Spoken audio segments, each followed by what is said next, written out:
బహుశా నేను అనుకుంటాను సభలో ఉన్న అందరు సభ్యులకి బాధాకరం. ఒక మార్కెట్లో ఏ విధంగా అయితే సరుకులు అమ్ముతూ ఉంటారో, ఏ విధంగా అయితే కూరగాయలు అమ్ముతూ ఉంటారో, అదే విధంగా పసిపిల్లలను అమ్ముతూ ఉన్నారు అధ్యక్ష.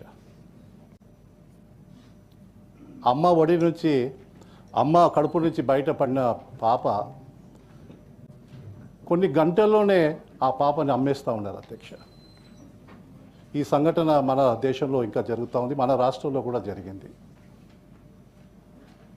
పేదరికం, ఆకలి ఈరోజు కూడా ఇంకా పీడిస్తూ ఉంది అధ్యక్ష.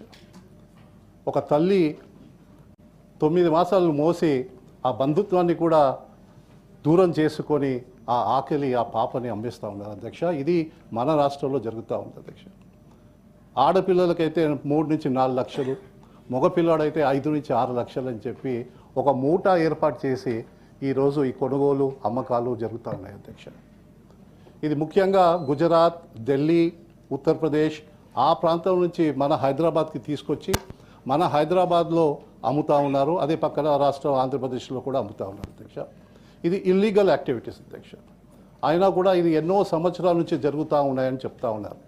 మన హైదరాబాద్ పోలీస్ వాళ్ళని అరెస్ట్ చేసినప్పుడు ఇప్పటివరకు 1100 పిల్లలని వాళ్ళు తీసుకొచ్చి అమ్మినారని చెప్తా ఉన్నారు అధ్యక్ష. 1 month, 2 month బేబీ చిన్న పిల్లలను తీసుకొచ్చి వాళ్ళకి ఒక బోకస్ ఆధార్ కార్డు కానీ బర్త్ సర్టిఫికేట్ కానీ తీసుకొని ఈ విధంగా ఒక మూట ఇక్కడ పనిచేస్తూ ఉంది అధ్యక్ష. మీ ద్వారా నేను దయచేసి, ఎందుకంటే ఇది చాలా బాధాకరం, పుట్టిన పిల్లలను కూడా ఆకలి కోసం, పేదరికం కోసం అమ్ముతూ ఉన్నారంటే మన సమాజం నిజంగా సిగ్గుతో తలదించుకోవాల్సిన పరిస్థితి అధ్యక్ష.